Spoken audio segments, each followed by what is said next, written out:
Stop using setbacks as excuses to quit.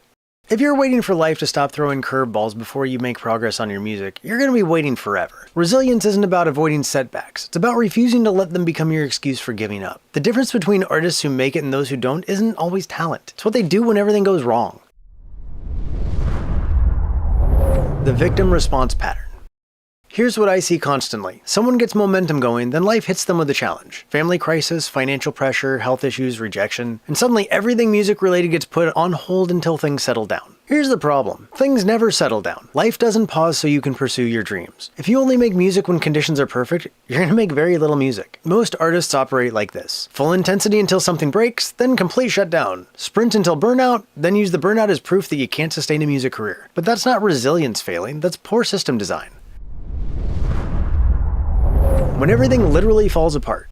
I know what it's like when everything literally falls apart. Thanksgiving in 2010, I woke up to the sound of running water. Going down into my studio, there's about 3 inches of water covering the entire basement, along with my computer, hard drives, and gear sitting in it. A pipe had burst from the temperature drop, spraying water through a window that didn't seal properly. The following years, I was literally going to work, coming home, having dinner, then going downstairs to do construction. We stripped everything back to studs and concrete, put in windows between the rooms, built a drum room and vocal booth, re-insulated the walls and ceiling, put up drywall, installed flooring, probably other things I'm forgetting. Though it was like a prison for years, it eventually became the studio I have now once those negative feelings washed away.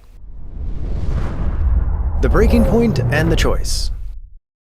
The worst part wasn't just the flood. It was when my construction friend got pulled back to his regular work. For 2 weeks, I did nothing. I just sat there, lost and questioning everything. I'd been following whatever the plan he had in his head was, and then once he was gone, I had no idea how it was supposed to come together. That's when I hit the real moment of choice. Is this a sign to stop? Or is this a sign of how bad do you want it? I chose how bad do you want it, and here's why. I love making music in the creative process, and I'd already fought to get to this point. If I stopped now, I'd lose everything I'd worked for. Now, could this have been the sunk cost fallacy? Sure, maybe. But I refused to look at it that way. It was a risk I was willing to take. And if you want to live like most will never live, then you'll have to live like most are unwilling to. Almost every day during the studio rebuild, I'd be adding insulation, drywall, mud. 8 hours later, it felt like nothing had changed. My walls and ceilings were torn apart, everything was a mess. It was hell for those couple of years. But here's what I couldn't see then. Going from knowing nothing about construction to being able to do the work necessary to rebuild my home was a huge progress. I was building skills I didn't even know that I was developing. Systems that actually survive chaos. Years later, when my dad had his stroke, I could have used that as another reason to put everything on hold. Family crisis, major life disruption, completely valid excuse to stop working on music business growth. Most people would have understood, but I'd learned something from rebuilding that studio. Life will always give you reasons to quit if you're looking for them. The question isn't whether setbacks will come, it's whether you have systems that can survive them. The systems were what saved me. I had Notion documenting my client work and project status, my file structure was organized so I could quickly see where everything was, and I contacted clients about whether I could have some breathing room for family or if they had deadlines. The majority understood family first. Any big deadlines we found a way to make work, and once the dust settled, I worked my ass off to catch up. Here's a perfect example of this mindset in action. At the peak of one of my bands, a promoter I'd spent 10 years trying to get noticed by finally emailed me asking to work with my band. But upon the good news, my band members didn't respond for 2 weeks, nearly destroying the opportunity. Instead of panicking, I followed up professionally with the promoter, apologized, and said, I'll follow up once I have my ducks in a row. A few years later, I put together a new band, and immediately we started getting shows opening for national acts. The professionalism during the setback opened bigger doors later.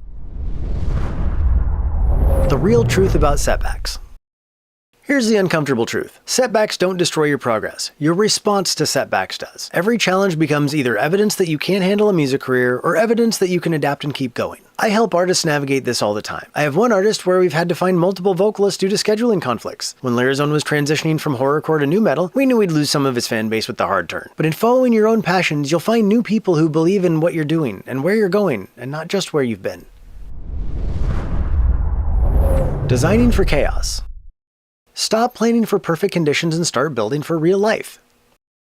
Emergency minimums.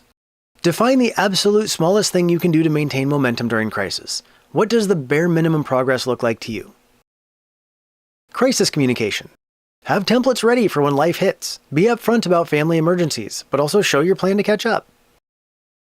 Accountability safety net. Have weekly check-ins with someone who won't let you disappear. When you want to quit, you have to actually say it out loud. Current reality and finding meaning.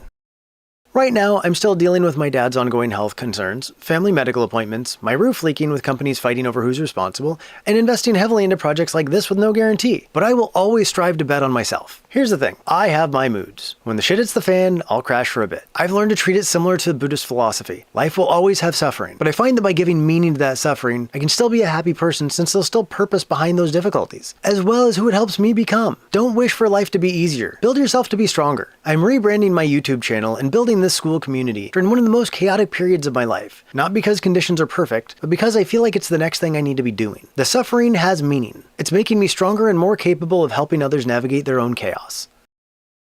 Your Chaos-Proof Challenge. This week, you're going to prove to yourself that you can maintain progress despite imperfect conditions. Pick the smallest commitment possible, something you can hit even during a bad week, then hit it regardless of what else is happening. If you find yourself making excuses about why this week doesn't count, you've just identified the pattern that's been holding you back. Setbacks are real, but using them as a reason to stop is a choice. Your emergency protocol. Define your minimum. What's the smallest musical action you can take during chaos? Create crisis templates. How will you communicate with clients or collaborators when life hits? Install a safety net. Who will check on your progress when you go quiet? Test it this week. Hit your minimum commitment regardless of what happens. Community challenge. Drop a comment below. What's your emergency minimum? The smallest thing you can do to maintain music progress during your worst weeks. Share your chaos-proof commitment below. The artists who succeed aren't the ones who avoid problems. They're the ones who refuse to let problems become permanent stops. They see setbacks as detours, not dead ends. Life will always give you reasons to quit if you're looking for them. The question is, how bad do you want it?